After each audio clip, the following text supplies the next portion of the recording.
Good morning, Nigeria. Happy New Year. Welcome. It's the Change a Life Show 2015. Hello, everybody in the studio. It's fantastic to be here. It's the beginning of a brand new year. We do this every year because together we want to stand to face a new year in hope, in purpose, to change our lives, to better our lives, to improve our future. This show is packed. I'm not going to waste a lot of time. The guest presenter with me on this show today is one of Nigeria's most beloved voices. I call him the man who foresaw Instagram.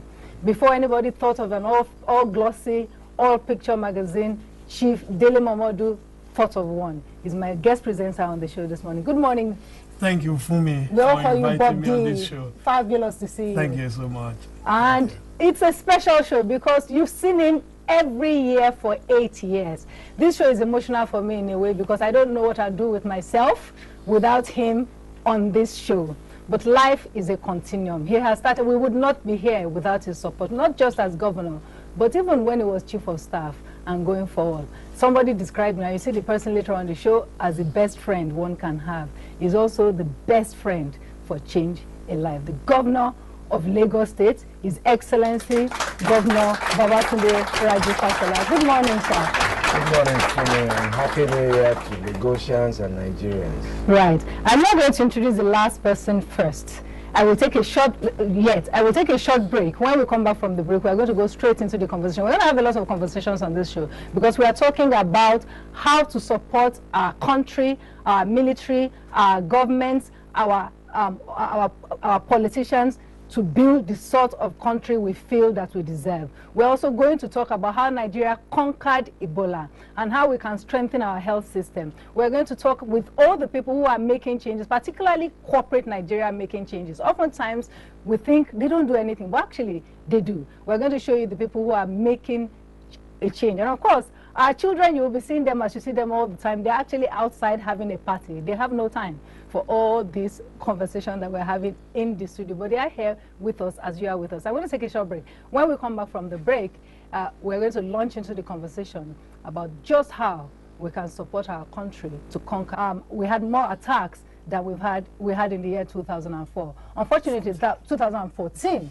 Thank you, Bob D. Unfortunately, that was also the year where 275 girls went missing. Some have returned home, been found. Most of them did not come home last year. Is this the year we will bring our girls home?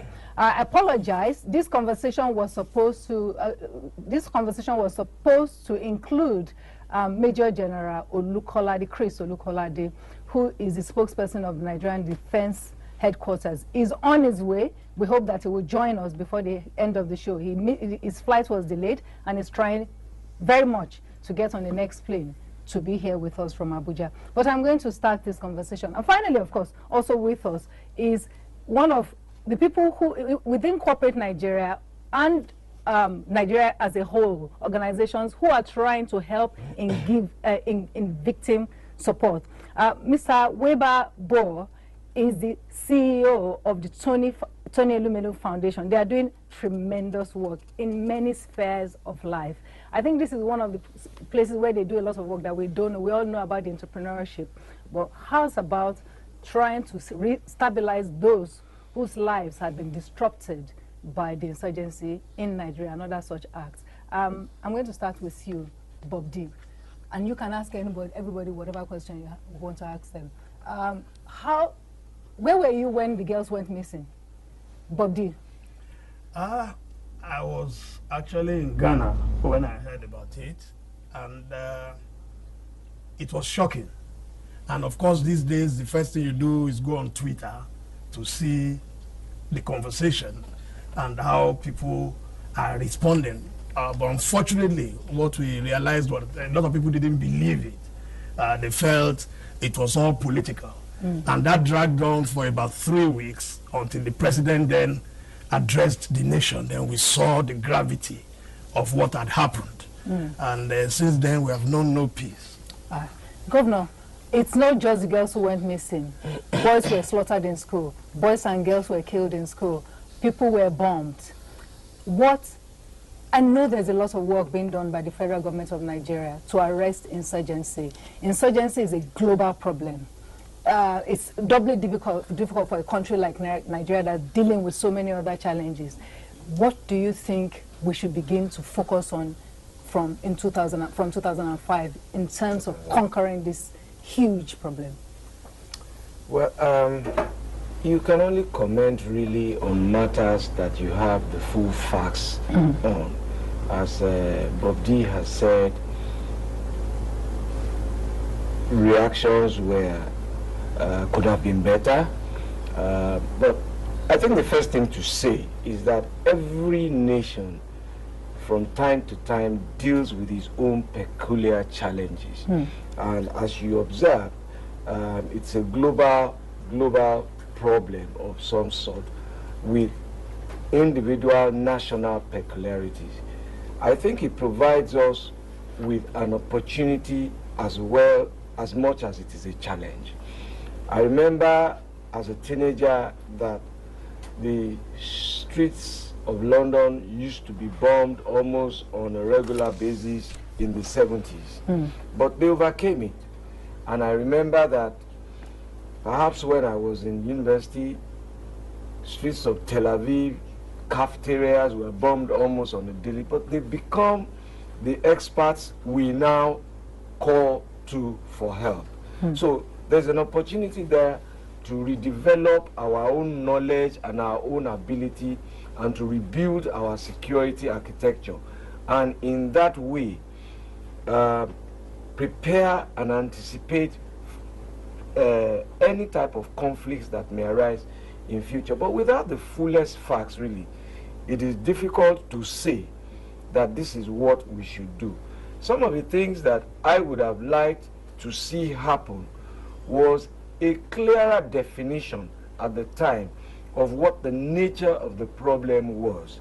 Because we've had an interchangeable use of words, terrorism, insurgency, and so on and so forth. Each one of them, in my own view, without any security expertise, has different consequences as to the choice of solutions that you apply to them. And whether it is the police that should go first, or whether it is the military that should go first, is a matter of choice as a consequence of the proper identification and definition of the problem. But as I said, the facts are not within my control to say, look, this is what this should be, and this is the way we should go. I'm hoping General Olukolade, Major General Olukolade can join us before the end of this show, because as you said, it's a little difficult. We need him to give us a few of the facts.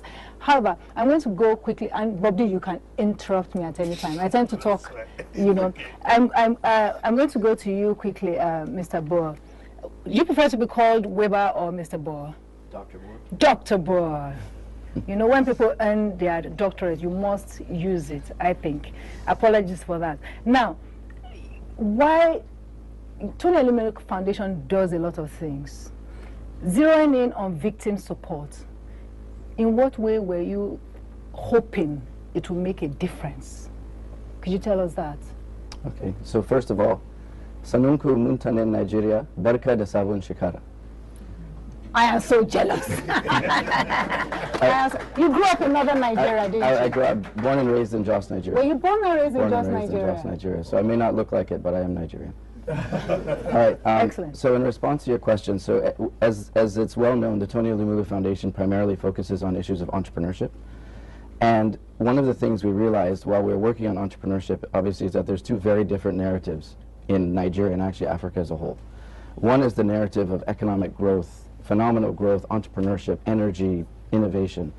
And then there's the other narrative of conflict and poverty, etc. And as a foundation, we focus primarily on the growth story and driving and helping entrepreneurs take off and grow and develop. However, we realized that because of the other narrative, there were communities in Nigeria that were not part of the positive growth story. And so we decided we wanted to figure out as a foundation how we could help those communities reintegrate back into the economy so that they could actually become part of the programs we do in entrepreneurship and enjoy the benefits of Nigeria's economic growth. So through that, we set up the Elumelu Nigeria Entrepreneur Empowerment Fund, and the fund is focused exactly on what I described. And it was initially seeded with 2.5 billion naira.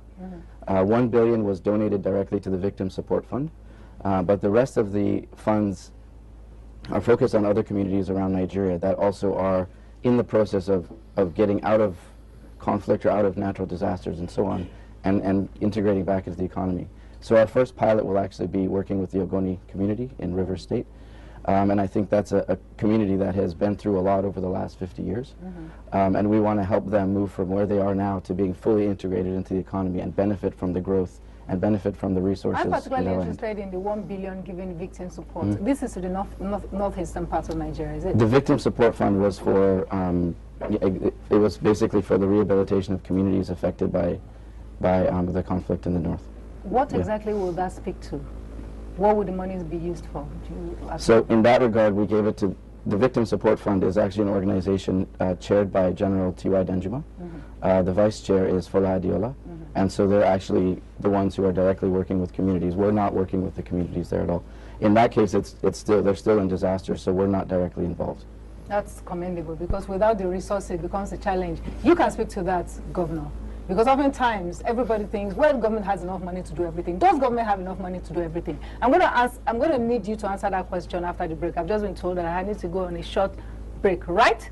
And they tell me I keep saying 2005. It's because I have been thrown back to another time. Right. Governor, does government have all the money it needs to do, all the things it needs to do? And I won't use just money, I mean resources. What are the challenges? Well, the answer to that is no, but it can happen. Ask them, how did you crash this vehicle? Why should we replace it? Right. What I hear, unfortunately, I have to wrap this conversation. I saw you getting excited about this. But back is the Change Your Life Show 2015. One of the biggest unfortunate stories out of Africa last year was the breakout of Ebola virus. The world continues to deal with it. Our brothers in Sierra Leone and other countries grapple with it on a daily basis. Other parts of the world have had to deal with it also. But Nigeria has provided a sterling example of leadership in containing and curtailing the spread of the Ebola virus. This conversation is very important because I consider all the people on set, in one way or the other, heroes of that situation. I think the most famous hero of this is Dr. Amio Darivo, who is no longer with us, and I trust that she's watching over her country in the place where saints go. So I'm going to start an introduction from my left, just because I like to introduce women first. Everybody heard about her. She's a tremendous doctor. She was actually the doctor who pronounced Mr. Sawyer, who came into Nigeria with the index case. She pronounced him dead. She subsequently contracted Ebola, and she survived it. Dr. Ada is good morning. Good morning. Good to see you. You did very well. Thank you so much. I'm sure you're glad about that. Yes. Right. All right. I'm going to go on, and right there, beside the governor, is Mr. Hilary Ojon. Mr. Hilary Ojon is a pharmacist and one of the representatives of First Consultants Hospital here in Lagos.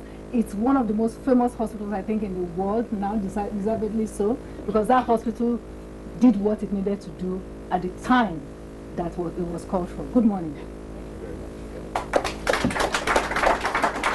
And finally, on my extreme right-hand side is Mr. Deji Hastrop.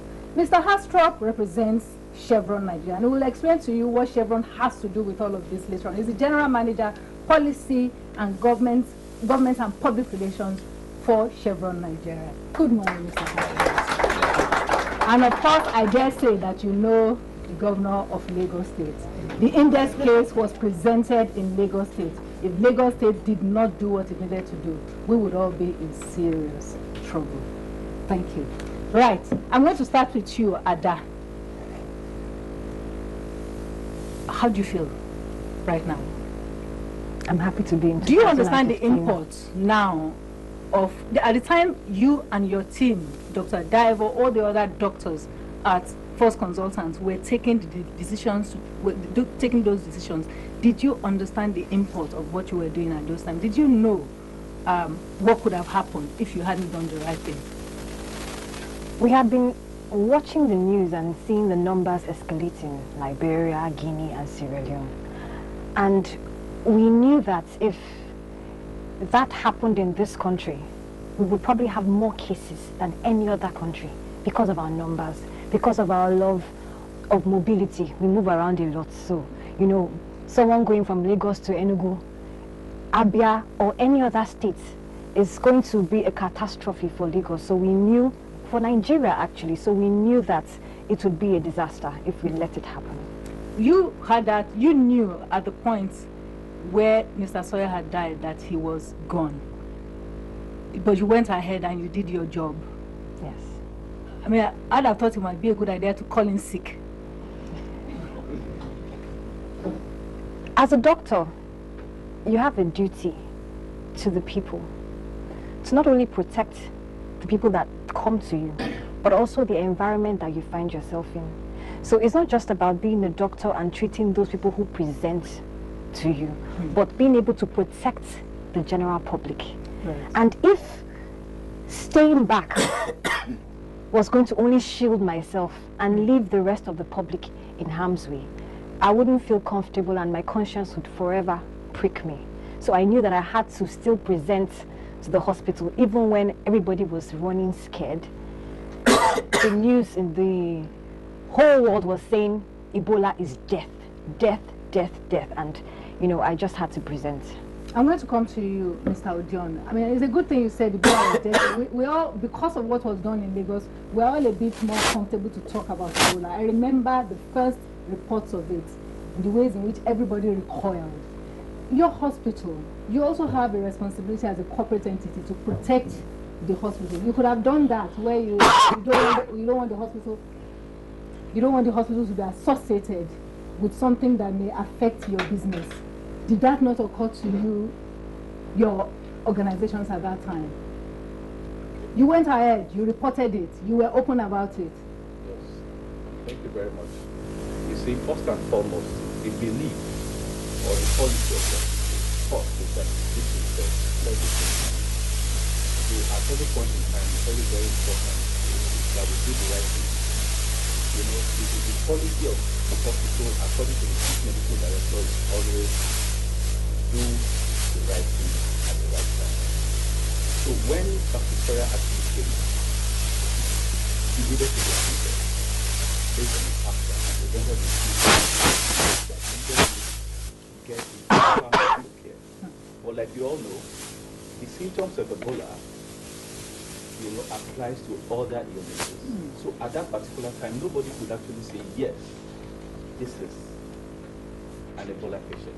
Even though, to an extent, he never really told the doctor on duty the right information that the doctor needed to do. But the fact was just that he's a Liberian. So if he had told us, okay, that he's a Liberian, he's actually coming from Liberia, you know, then maybe one would have actually thought of that. But be that as it may, the fact remains that he was admitted because he needed to be admitted. So after 1 or 2 days, he was improving. So we needed to go extra. You've done something here that I think the rest of the world can take lesson from. You didn't say, this is a Liberian, Like that. this is a foreigner, this is a, you know, even when you knew this was a serious case, you did the right thing, regardless of the fact that there were informations not communicated. I'll come back to you. Mr. Hastrop, the bit that I heard that was fascinating to me was that a lot of this would have been difficult if we didn't have the right equipment to test and get results back quickly. And that equipment for doing the test was something that was made possible by Chevron. Tell me about it. Thank you very much indeed. Chevron's involvement, and it goes back to something that the governor mentioned earlier, we have always prided ourselves in being a company that believes in partnership, collaboration, putting our hands together to solve a problem. And this whole thing started long before Patrick Sawyer. After the Dana accident, the Dana plane accident, there were several weeks that passed before a DNA test could be done on the corpses, and this was very harrowing for members of the family, because we did not have the facility in country. And the University of Lagos Teaching Hospital then approached Chevron and asked us to see what we could do to provide a DNA laboratory. And we thought that we shouldn't wait for another disaster before we start looking forward to test for DNA. So we came together with our partners. Here I must recognize the NNPC, because without the provision of funding and support and partnership from NNPC, we would not have been able to make that happen. But we worked with Luth, and we provided the Lagos University Teaching Hospital with the first operational DNA laboratory in Nigeria. My understanding is that that's perhaps the only one in West Africa that we have now.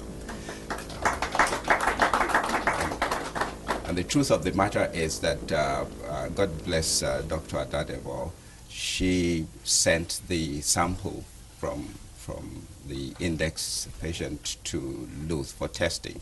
If that facility was not available, we would have had to send it to Atlanta in the United States. It would have taken a longer time for us to get feedback that we're actually dealing with Ebola virus here. In that period of time, many people who had come in contact with Sawyer would have traveled out of Lagos to parts of the country, and it would have made our job a lot more difficult. We would have been in trouble. The Ebola virus. Thank you, Mr. Hastrop. I mean, what I'm hearing all around is people doing the right thing at the times where they are called upon to do it and being prepared.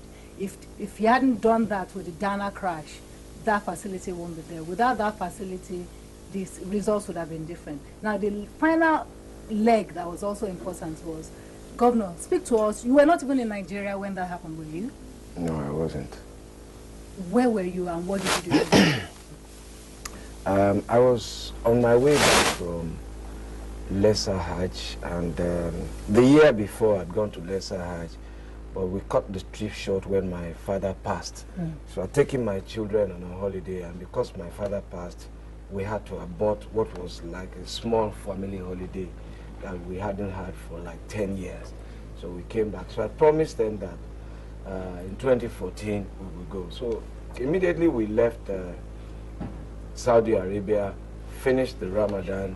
I think it was a day after when the holiday really was supposed to start. We had finished fasting.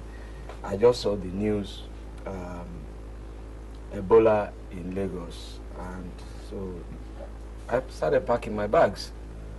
So That was the end of that 10-year so I told holiday. my That son was. that, look, I have to go home.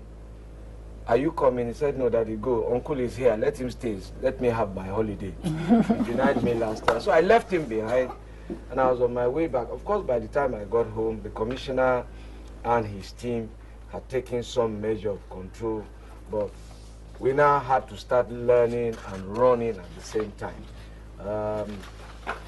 And from then, it was the real dimension of what could happen to 21 million people hit me. And I didn't know what to do, so I was reading and learning. I heard about Ebola. I'd given it a miss, actually, I must confess. I was to speak in Uganda about 2 years ago, and I heard that Ebola was there. So I sent my speech and refused to go. But this has happened, and there was nowhere to run to. So, and first I must say that perhaps we don't fully understand the role that the doctors in First Consultant played. They kept a patient against his will in order to prevent the spread of an epidemic. That was defining, because they infringed a patient's rights. Dr. Sawyer tried to leave. He had a right to leave according to medical law. And one of the things we've done subsequent to this epidemic was to amend, we had a public health law, we've amended that law to give powers to all medical practitioners in the state in future to detain those kind of people and circumscribe their rights in the interest of the larger public. We've sent that bill to the House of the Senate. And then I think we had many huge slices of luck, some of which you are hearing about how the laboratory came about. But when people talk about luck, my attitude also is that you make your own luck. We had a cremation system and law in place that were resisted at the time we passed it. And that helped in many ways ultimately to contain the spread, because the corpses were even much more lethal than the living victims. So there was no question of burying or any of those cultural... Yes. So, and then we had started a cleanup in the state, improved sanitation as a way of life. Those were the things that ultimately helped to define. And again, I would say, the collaboration between the health workers at the state and federal level. Nerves were frayed, people were scared, I was scared, because everything that we had really put together could all go awry and wrong. And I must say this now, that I remember the night that I heard that nobody was working at the center because everybody was scared. So, and I was pondering what to do when I called Dr. Idris. I said, look, we're going there at 7 a.m. in the morning. Don't tell anybody. And immediately we finished the conversation, my wife walked in and said, you don't look happy. I said, I'm not happy. What's the problem? And this Ebola thing, what are you going to do? And I said, I'm going there. She said, you are going where? And don't come back to this house if you do. But somebody had to go. And if you remember that morning, my hands were in my pocket. I noticed. Because we really didn't know what to do. But we had to get people to build that operation center. And many more details will come out because we've kept records of what happened. But it was a combination of really people knuckling down and doing what they had to do. We provided life insurance for them, that if anything happened to their families, they would be so. Again, people were ready if the support and the inspiration and the encouragement was there. And the rest, as they say now, is history. But we cannot relent. As long as that virus exists in any part of the world, we remain at risk. But for me, as I say, it is just another infectious disease. And the world will overcome this. And there will be many more infectious diseases across the world. Right. We're overcoming HIV, AIDS, H1N1 is coming, and we must continue to invest in our medical personnel, in our scientists, in the same way that we will invest in our law enforcement and our military. Because when there is war, it's the military that goes out first. When there's a health epidemic, it's the medical personnel. All right, when there's crime, it's the policemen. Thank you very much. Thank you. I'm actually going to ask everybody to clap properly for everybody on the panel. I think so. We are going to take a break. Remember, as I said, there will be an after show. We will continue some of the conversation and we will post them online later on for those who cannot watch it on television, because these are very, very important topics. I'm going to take a short break. When I come from the break, the core of what we do at Change a Life is education. Nigeria has over 10 million children out of school. Recently, I read that in the past 4 years, Nigeria has produced 30 million more children. We have to take a lot of things more seriously. Education is one of them. When we come back from the break, we're going to talk about how it is possible to go from zero to hero and then be contributing to your community. Right after that break. There's something new about EasyFlex.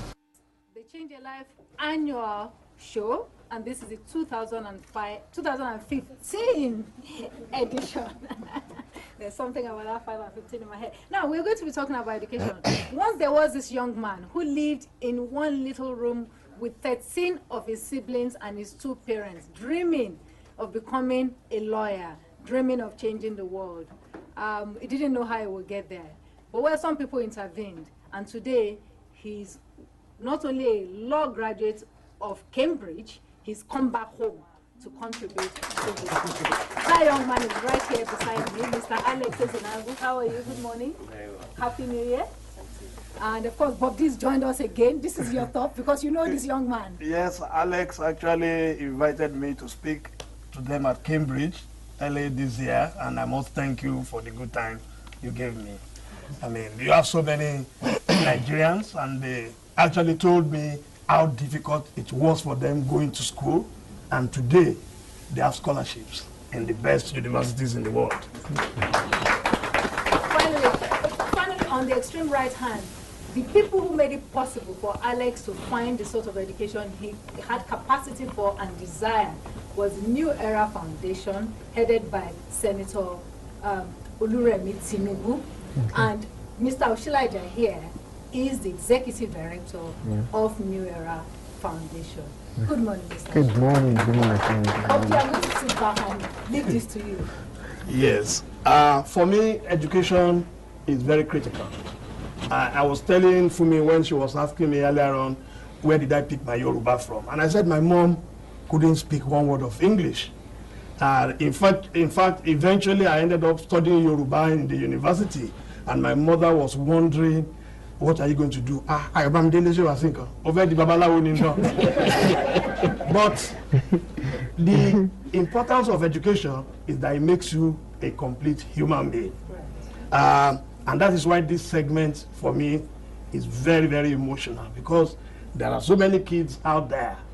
And I would like to ask Alex, what motivated you? Rightly so. I grew up in Oshedi, when Oshedi was and I experienced things where it was my first one last year. And so it was more, you either were going to do trade, you're either going to do trade, become an area boy, or left in to yourself. I had friends on the other hand who had parents who were educated, and as such I had a bit of exposure to one who was educated. So I kept working at school, had lots of minor scholarships until 2020 with the spelling bee competition, which was the one-day government. Unfortunately, I did not win that competition. I came third, but then I was graciously brought into the Council of One-Day Government. And I've gone ahead to study from the best and bottom in the first class, from Nigerian Law School with the first class. Back in my Master in Law program earlier this year. I fought to the end, or became part of the nuisance in the society we are all facing today as challenges. And I thought there was just one way forward. Go to school and just make something out of myself. Today, I've worked in some of the best law firms in Nigeria. I'm looking at doing my PhD. I'm looking at working in excellent places, and this could only have been possible because I have that I'm internally grateful to. I'm going to. Do you want to? Go. I'm going to ask because that thing what you said there is key, where there was a choice of either finding a way out or just falling by the wayside. You speak about it, you make it sound easy, but there are many, many little boys and girls in little homes all around Nigeria who are watching you now. How do you teach a child to take the better option regardless of the difficulty? Well, I think the answer would be in role model. Growing up as a child, I heard of people like Professor Fidelis Odita. I knew Professor Yemi Osibanjo. I knew of people who were role models in some sort, and I did my research on the CV. I actually watched your program back then, and there used to be this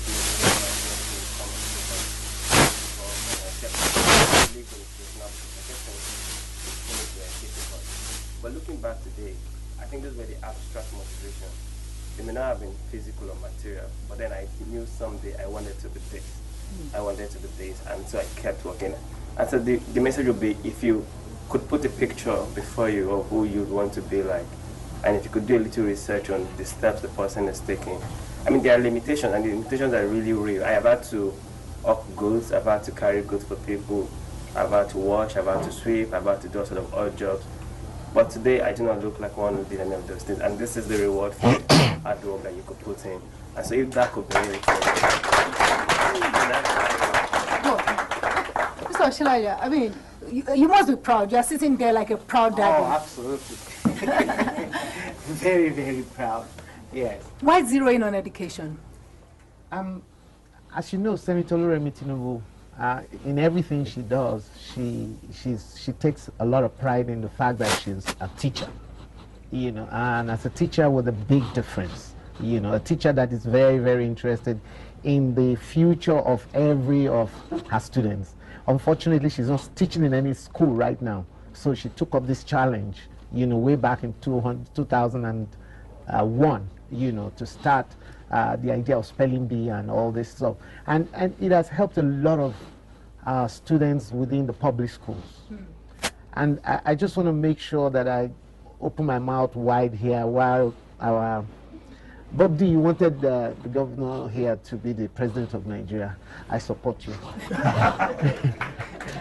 I support you because I mean, you know how it is when a government comes and goes, and then they throw everything out, and a new government comes and it comes with all sort of stuff. So you've had stability, and that has yes, absolutely. I'm going to go quickly to the governor now because yeah. I've got to round this. I hear something from you, Alex, and I like it, and that is putting up role models for young people across board, so that they have something to focus on and dream about.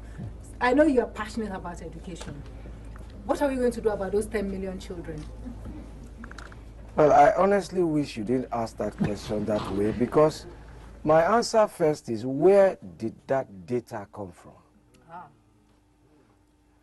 And I say this because Alex represents one of the unmeasured successes that we have produced, but there's still many, many more. And Alex, for me, is also the story of the virtue of adversity. How adversity helps to improve rather than diminish you. And it's a lesson to all parents that we must never overprotect our children from adversity. They must see what made us in order that they may prepare to face their own challenges of life. But back to the problem of data. If you want to solve a problem, you must have the fullest measure of it.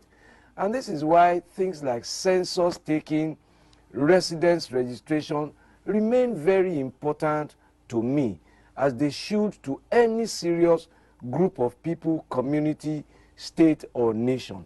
If you can't measure the problem, you can't manage it. Yeah. So when they throw, it may well be more than 10 million, it may be less, but we have played games with our planning tools. And therefore, somebody from somewhere just tells us it's 10 million people, and we all run with it. I question that data, not because I want to question things, but because we fully need to dimension the size of the problem.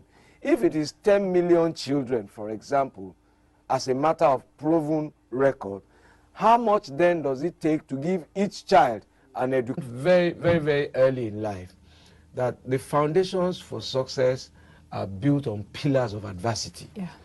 If there is no adversity, there is no success story to tell. Why would anybody want to go and demolish anything? It's not in my way. It's not in front of my house. It doesn't disturb me. But the reality is that it is a potential source of danger to the people who put it there, to the people who live around it. But the truth is that we all are the leadership. It's not just one man, it's not the governor. And it is all of us who must say, we are tired of agonizing. We want to begin to do something. Everybody has a role to contribute. Now, every time people die avoidable deaths, it just diminishes me. I wish that we could wake up every day. My closing balance every day as governor should be no lives lost. And I think Nigerians are enterprising people, hardworking. If we work hard, we can change everything that challenges us. He's a caring person, he's a generous person, he's a loving person, and he's a loyal person and faithful. You know, he's a confidant as well for those who want to confide in him. He's a friend that you can always rely on, and he's a friend for life. Well, it's not that he told me he was going into politics, but he told me football apart from. I believe it does that. Well, you have to caution. Apart from that, there's no problem. But when you tell him not to play the football, he doesn't like it. We have to caution him. No, was happy, but a bit apprehensive about politics, politics anywhere in the world. But I told him I didn't like the idea, but when he said he wanted to be the governor, I left him. I wish him well in anything he does. He's a lawyer by profession. I know you know that. Yes. Anything he can do, whatever way can help Nigeria, I wish him well.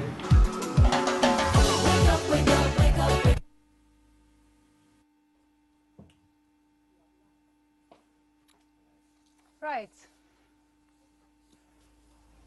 All right. I was taken aback by that. I was carried away by those.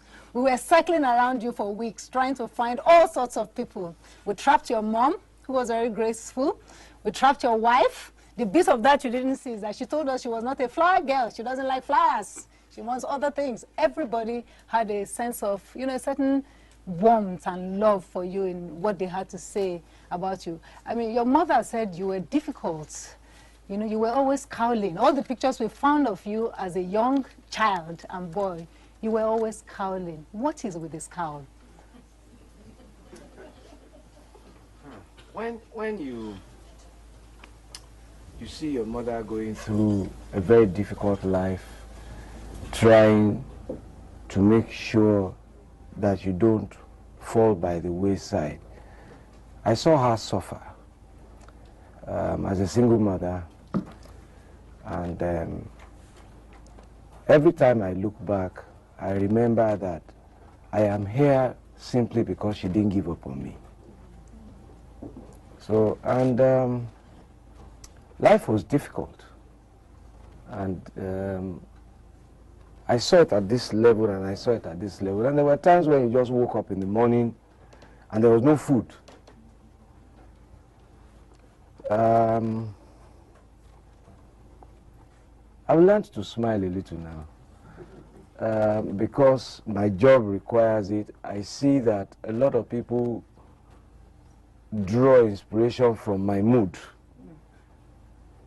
and even my colleagues at work, the gossip gets back to me, what mood is he in this morning? Because life itself is a challenge. You know what they say in Yoruba, Ogunlaye. So it's a continuous challenge until it gets to the end. And when I'm working, I can be a little too consuming and... Frightening? No, not frightening. But is it true, sir, that a good leader cannot afford to be too nice? Well, I don't know about that, really, because I'm not sure also that I see myself as a leader, because my role here is to serve people. So, and you can't serve people without being nice to them.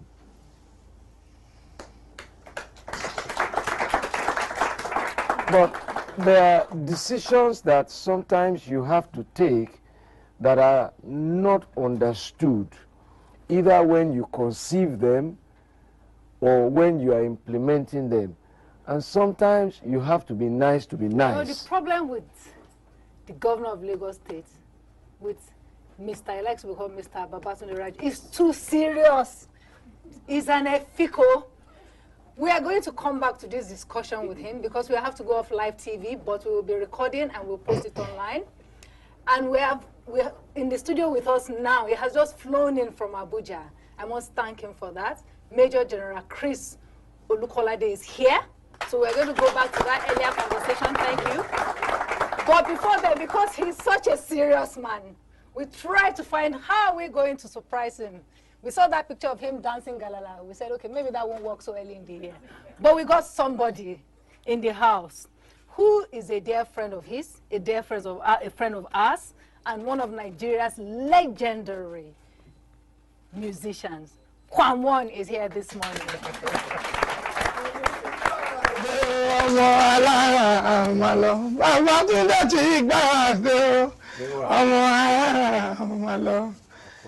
Ara ló dá ló ṣe ná, ara ló dá ló ṣe títì tó tún gbin flowers sí.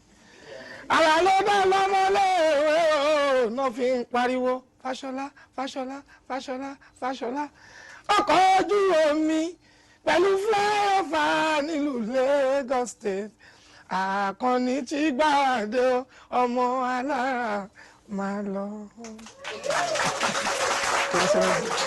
Happy New Year. Happy New Year. Happy New Year. God bless you. Thank you. Àṣeyí ṣàmọ́dún. Àmín. Ìgbà ọdún kan ni. Àmín. Pẹ́láyé ojú yín ò ní rí bí o.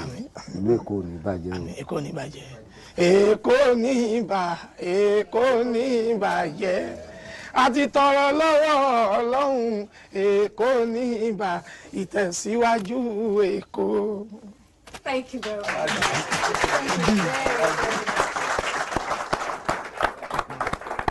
I must say to you, there's nobody we asked to do something for you who said no. Nobody, not a single person. We'll take a short, actually it's not a short break. We're going to have to say to those of you watching us live on television that you are going to have a wonderful year by the grace of God. Thank you for watching the show.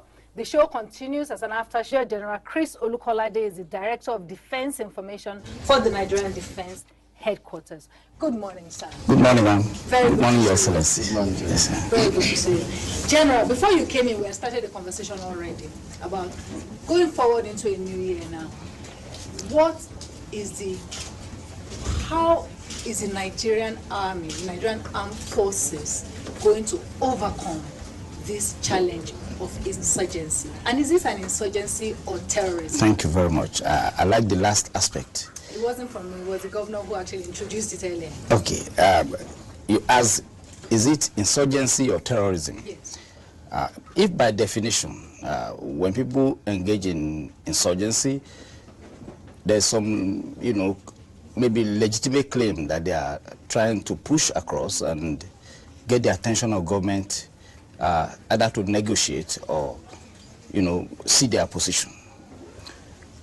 But in contrast to what we are facing, we believe we are facing a situation where people are trying to instill fear in the people and the government and intimidate government to yield to their own ideology.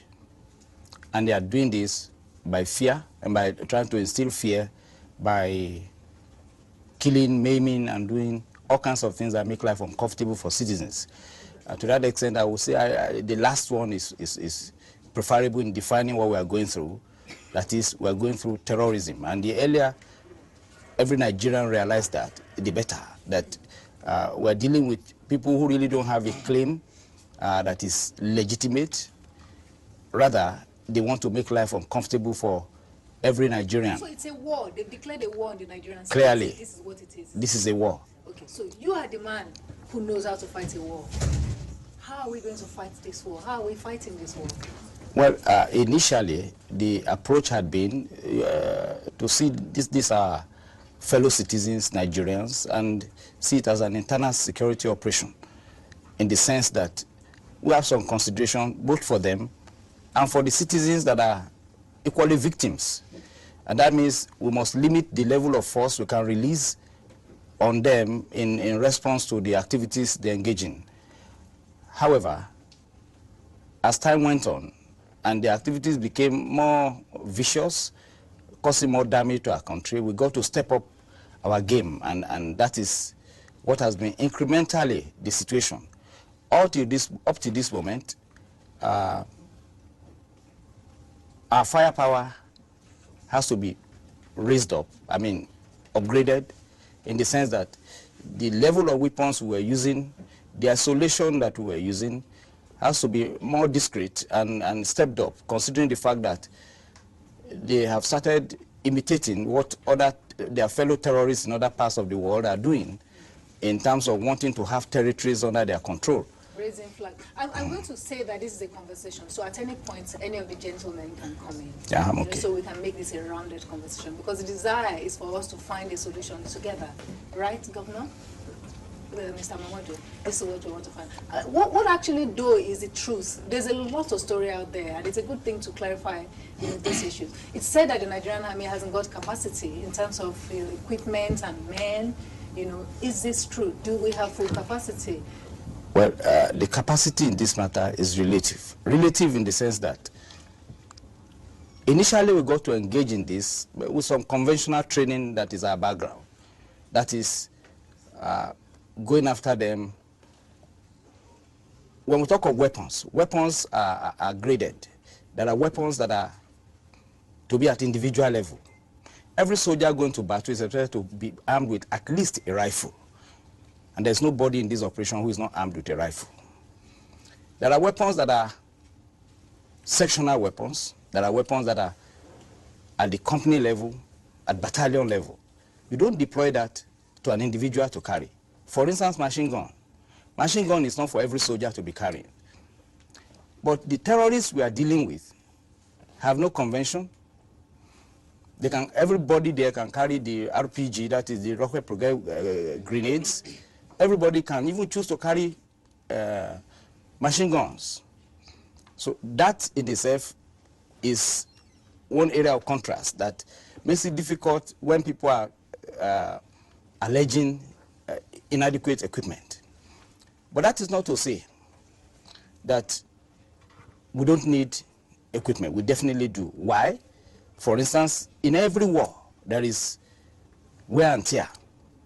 The equipment that we engaged at the beginning of the war gets to a point, starts stopping, or needs replacement.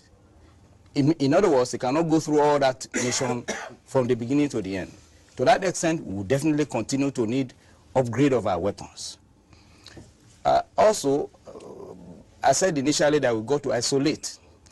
Initially, there is a limit to which we could use the Air Force, considering the level of damage the activities can inflict, considering our interest in preserving our nation's infrastructures, considering also the fact that citizens must be protected. We must limit how far we can use some of these weapons. Now, for the terrorists, they don't have such considerations. Their own is to do as much damage as possible. But we cannot join them in doing damage to our people. Ours is to respond and contain them as effectively as we can. What is the level of intelligence? Because weapons can be one thing, but you cannot even deploy those weapons without adequate intelligence. So how would you say intelligence has fared in this battle against terrorism? We'll definitely keep needing improvement. And the much I can say at this moment is, between when this operation started and now, there has been a lot of improvement in the input of intelligence. But the intelligence that we may not be having the best, because no matter your gadgets, no matter whatever you have to deploy in battle, you need what we call human intelligence. That is what you can get from citizens in terms of, passing information, giving you guidance, and all that. We still continue to need it. I will also say that one is also improving. But the other element of intelligence you may be interested in, which I guess you are referring to, is the collaboration among the security agencies in terms of feeding intelligence to the operation. We will say that one lesson we have learned from this operation altogether is that our collaboration level has improved. Yes. Governor, do you want to speak to this? This is now, there were holes earlier when we were talking. First, sir, let me ask before I perhaps venture an opinion. What is the correct pronunciation of it? I've heard you called Olukolade. I've heard you called Olukolade. My name is Olukolade. Aha. So I wanted to be sure. Thank you. It's a pleasure to meet you, and I've listened to all your briefings. Had you both not met before? I don't recall that we ever met. Naturally, I will meet His Excellency, but on television. But I've listened to all your briefings, and I understand also that when matters of intelligence need to be discussed, the interests of troops and men are not best served without the discipline to manage them. But I think what we need to know is factually and truthfully that we are in control of the situation, or we are not, or we are turning the corner, or we are just climbing the hill. This is important in order for Nigerians to have a clear measure of where their government is. And that would dimension the kind of support and the kind of response and the kind of anxiety that you also have to manage. Sir, maybe the attitude to this challenge has also always been, initially I believe that the public was following, but one thing we seem not to understand generally is that battle situation is very fluid. Fluid in the sense that you may be holding this ground at this moment, in the next 10 minutes, that story is not true. You may be containing the situation properly as at this moment. In a few minutes, it changes. So your challenge has changed, that of reversing whatever grounds you have lost. Definitely, we lost some grounds within this year. For instance, I mentioned earlier Last year, we have a new year. Sorry, thank you. Last year, we definitely lost some ground, and that was in contrast to what it was at the beginning of that year. At the beginning of that year, the element of holding territories was not part of this challenge. The challenge was hit and run. They strike at villages, we keep pursuing them and trying to stop their activities. And I must also make it clear that the challenge here, which people have not been able to realize, is that the expanse of land that is covered by this operation is very, very large. And if I'm to say, for instance, maybe by rough calculation, we calculated that the area, Borno State alone, is about 98,000 square kilometers. What's that in terms of, you know, something? 98,000 square kilometers is about 20 times the size of Lagos. That puts it in perspective. Yeah, Lagos is roughly 4,000 square kilometers, about, yeah, now, 22 times the size of Lagos. If you put that in perspective, it may be bigger than Israel as a country. It could be bigger than many countries in the world, in and out of Africa. Now, I said 98,000 square kilometers. That's one state. Of the 3 states, we have to cover under the state of emergency. You imagine a situation that, let's say we are deploying 1 soldier per square kilometer. That is, we will have, in Borno State alone, we will have to deploy 98,000 soldiers. Oh dear. So when people are wondering, why are you not there? Why are you not here? Why are you not? The reality is that that's not practicable. So what we will have been engaged in and what we are trying to improve regularly is to be mobile, to ensure that our activities are mobile. We can respond. We can deploy troops fast. For instance, we hear there is a challenge in social community. You just put troops in the helicopter and drop them there. It's not that they will have to be traveling by road. That's another element of challenge. So there is a challenge of terrain. There is a challenge of the expanse that this operation covers. There is even the challenge of the required manpower. I should cast your mind back to the fact that many of us will remember that there was a time in this country when the clamor was, what is the work of soldiers, by the way? Let's disband them. We don't need them. Let them go to the farm. Many of us here will remember those arguments. People felt, what are they doing for our country? Now, we really need them. But a soldier is not produced in 2 days.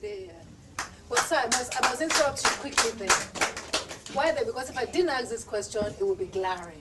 Why then are we court-martialing? Or what is that army time again? Why are we losing soldiers because of mutiny? Thank you very much. We need more of them. Well, we need more of them. Yes, even if we need more of them, you need more of soldiers. What makes a soldier? Discipline.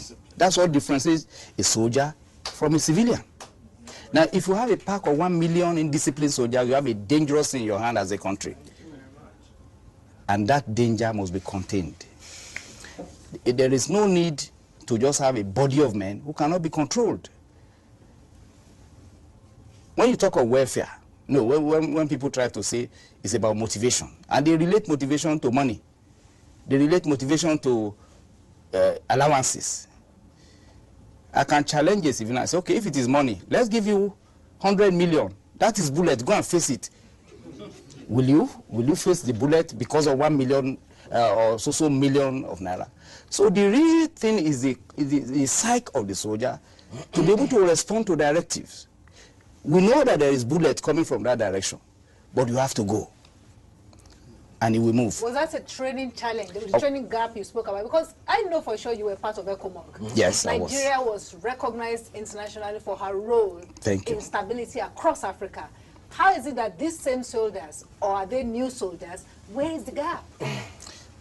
It's good to recognize that, because I think it will also address some issues that are in the public space now. I want to tell you that nobody becomes a general without having some background. So when the generals of today are making demands, they have gone through situation.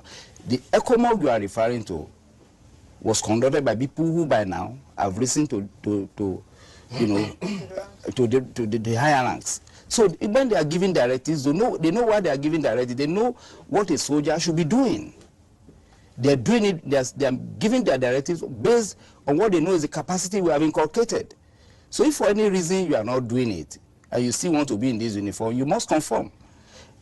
You wanted to know where the gap is. The gap could be in maybe what is reflective in society. But we have a duty as the leadership of the military to correct it. And that's a duty to this nation. Because if you have a pack of mutinous soldiers, we are not safe. No politician is saved when you have a pack of soldiers whose business is to mutiny. And so we have a duty to reverse that trend. Go on, I just wanted my final contribution. Is it because I'm quite familiar with the Nigerian military? As far back as 2001, I used to visit them in Sierra Leone, in Port Loko, Mange, and all those places. And then later in Liberia. In fact, in Liberia, we were controlling 10 out of the 15 counties. I remember Brigadier General Olofin at that time was the commandant the last time I went. But what I saw in terms of facilities available to them, I don't think we have that in Nigeria. You might not be able to answer that, but I can tell you that it's something. In fact, I think that you took the wind out of my sail, because you need to appreciate the enormity of the call of duty that men and women who sign up in our armed forces undertake. What they are saying, in effect, when they sign up for that career, is that whenever we are called upon, we will put down our own life in order to defend the fatherland. That is the commitment they make when they wear this uniform. But that commitment also comes with some level of expectation of their well-being. Because in the life of some soldiers, for example, they may have a 35, 30-year career without ever going to battle. And some, as we have found in the Ebola case, were nurses who on their first day at duty were dealing with Ebola. And during the period when there is no battle, what is the general makeup? What are the allowances? And that's the most pedestrian point from which to discuss this. What is their in-service training in peacetime? What is the status of their quarters? What is the status of their health and that of their family? I say this because my mother used to work in the army, and I know the quality of medical care that was available at Creek Hospital when Brigadier General Austin Peters and Dr. Pears were there. It was, and the Air Force Hospital at Onikon. Are they still comparable today? We now see military formations getting involved in non-core military activities, clearly trying to raise money. So, and I think we must quickly find the balance here.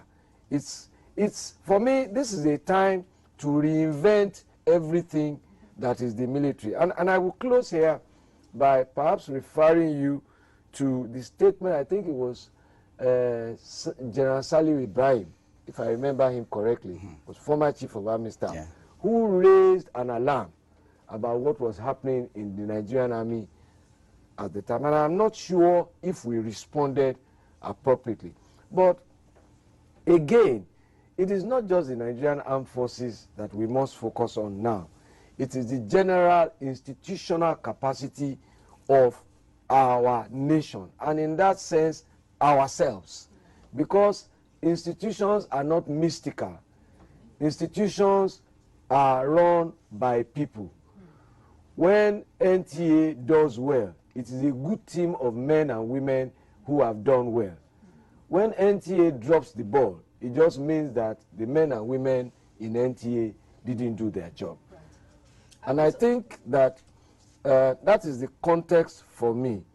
I don't know if you want to do this, but I will go back, because that was where I started, that what is the right definition of what we are dealing with?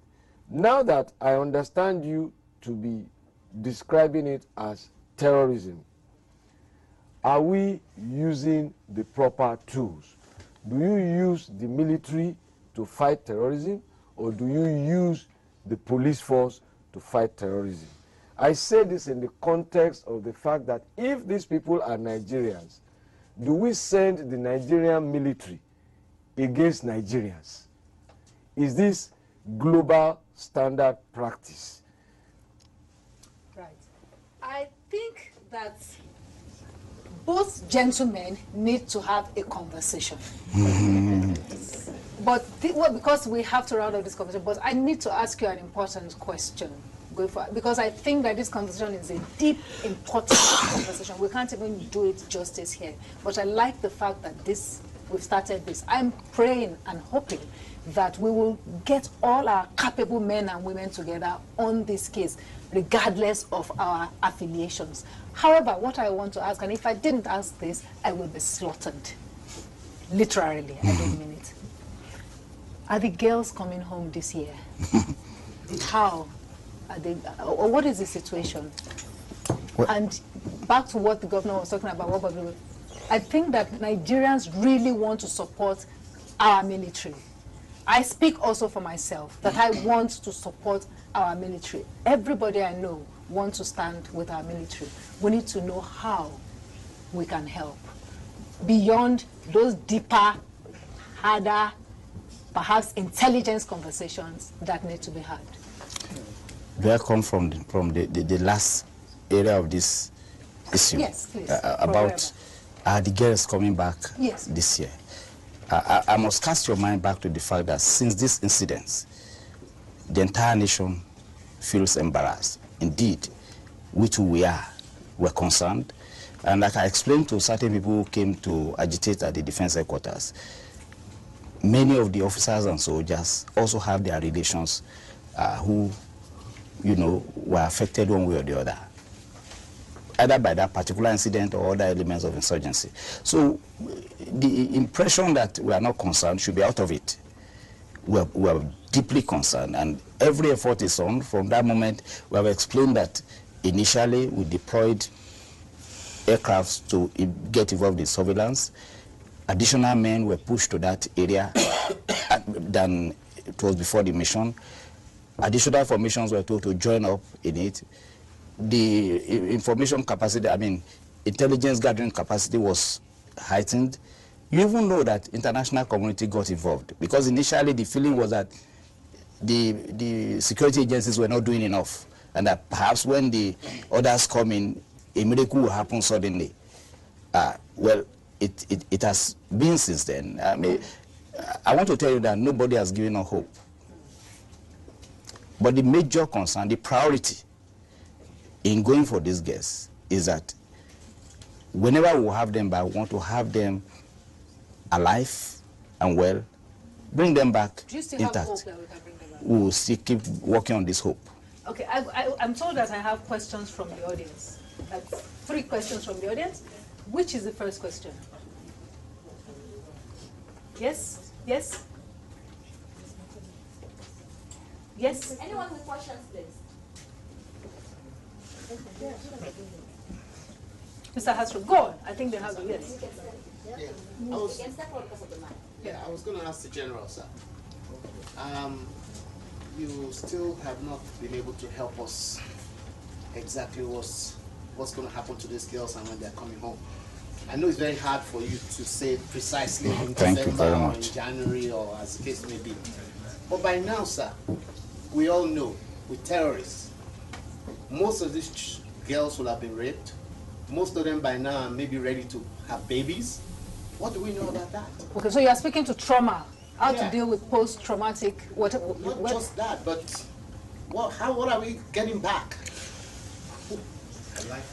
I said, okay, please finish. Arguing. Are you true? Yes, I'm raising a point. I think to ask the general that question, sorry, to ask the general that question is a little bit unfair. He doesn't know exactly where the girls are. He doesn't know the individual experiences they've had. So how is he going to know what shape the girls are going to be in when they come back? I don't think that's a question for him. I would think that what we should be saying is that we should be encouraging the government to do all they can to bring the girls back. Secondly, the Nigerian soldiers, some of these guys are 19, 20, 21-year-olds.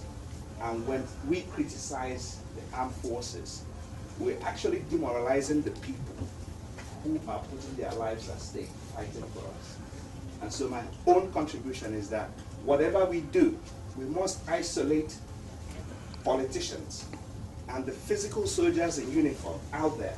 They are our brothers, they are our sons, they are our relatives fighting to defend our own interests. Okay. And we must do everything to support them. Thank you. Thank you. Substantially, he bailed me out.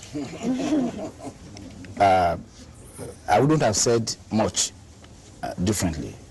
But one concern that we have at the moment, and that's where we'll possibly be calling for help, is that there's an impression out there which is really demoralizing. Demoralizing to particularly the leadership of the military. The impression that has been created out there to present the military hierarchy as callous, corrupt, and irresponsible. It's really demoralizing to those who are spending day and night looking for what is the best solution to this situation. I think we will rather be more encouraging to the whole setup when we endeavor to even give consideration. Forums such as this could be very helpful sometimes to allow us explain ourselves to the extent that it is within the limits of propriety, security, accuracy, and policy. And when all of this come together, we will endeavor to ensure that Nigerians understand what is going on, which I think is what they clamor for quite often. The interest is to keep explaining. But when we try to explain, we are shouted down, which is what we seem to be seeing now. They shout down at every explanation coming from the military. They literally want to overwhelm us with the criticisms that are quite often not factual. Okay. I mean, this is why this forum we created it in the first instance, because I think that this challenge is too important to politicize, that everybody needs to get together and listen to one another and find solutions. I thank you for coming, Major General Olukolade. Thank you. Olukolade. Got it, I'm a Yoruba one, so I know that. Thank you for coming. I think that Nigerians support you. I would like to say that any opportunity we get to understand, because you coming here today has actually presented a completely different, the UIC on Twitter is different from the UIC here. You know, and we would really like to see the UIC here more often explaining these things. Thank you very much. Thank you, ma'am. But before we completely go out, you know, we had to stop the segment where we celebrate, because I don't think I explained properly to everybody why Governor Fashola is important, has been important to change a life. I want to seize this opportunity to say publicly. When I started Change a Life in 2002, I had no idea where I was going to get the resources from. I walked into the office of the governor of Lagos State at that time, Senator Bola Ahmed Tinubu. Well, because I believe in institutions. I could have gone to other, but I wanted to work with government. And he responded. But of course, he did what he needed to do, he did the right thing. But Governor Fashola was the chief of staff at that time. And behind the scenes, the way he tends to do things, not only was he supporting us, he was also telling us, you need to make this thing an institution. If he hadn't encouraged us in that direction, we would not have become a full-fledged foundation. If he hadn't encouraged us in other ways, we would not have the stories we have today. Today, we have supported over 300 families. And when I say over 300, that's over 300 children. We have countless of families we are supporting because it's a holistic program. Not only do we give the education, we stabilize the family, we provide training for the parents within the family or job, and then both our people, our recipients, and other Nigerians at large, we provide through the Lagos State government direct health intervention in critical health cases, including cancer, kidney, and terminal diseases. They never turn people back. It's been an incredible 13-year run. It would be impossible without Governor Babatunde Raji Fashola here. I want to say to him, thank you from the bottom of my heart. The children love you. The parents love you. We don't really know what we will do without you. We know we will continue. But I just want to say from the bottom of our hearts, thank you very much. They also asked me to ask you, what are you going to do now? But first, we need to give you this. This is from Change a Life to you for the 13 years of support, of encouragement, of prodding, of challenging. Thank you. I have the great pleasure of presenting this to a man who has become the 8th wonder in Nigeria, Governor Babatunde Raji Fashola.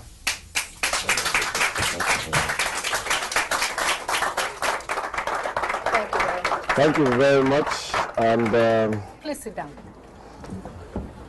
Now, as far as this has to do with kids, it will find a special place wherever I am.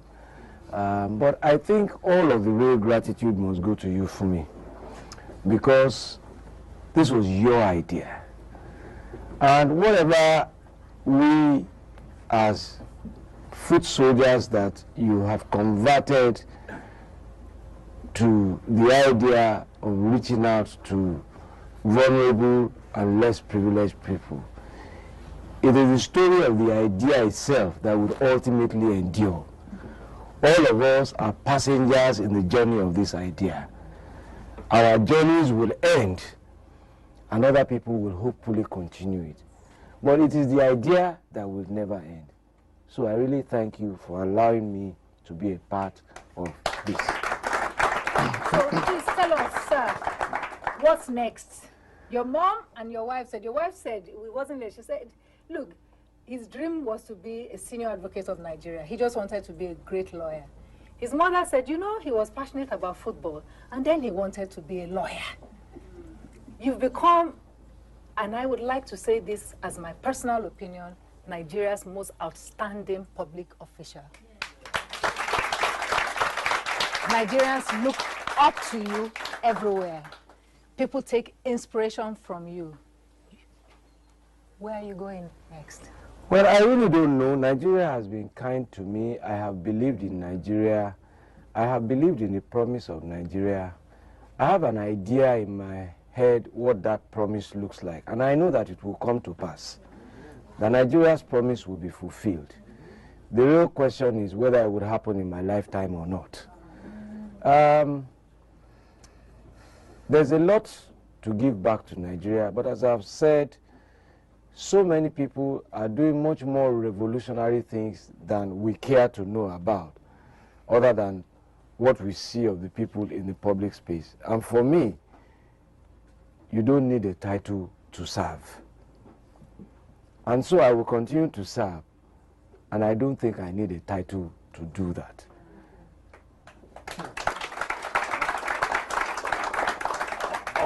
On behalf of the guys on the street, our dream is that it will happen in your lifetime, and you will lead that revolution. Yes. Thank you very much. General, thank you. Yes, my dear brother, friend, one of Nigeria's most powerful voices of reason, Chief Dele Momodu. Is it Momodu or Momodu? Momodu. Momodu. The Edo style. The Edo style. Momodu. A completely detribalized Nigerian. And of course, I call him leader, brother, governor. Thank you. And to all of you, thank you very much.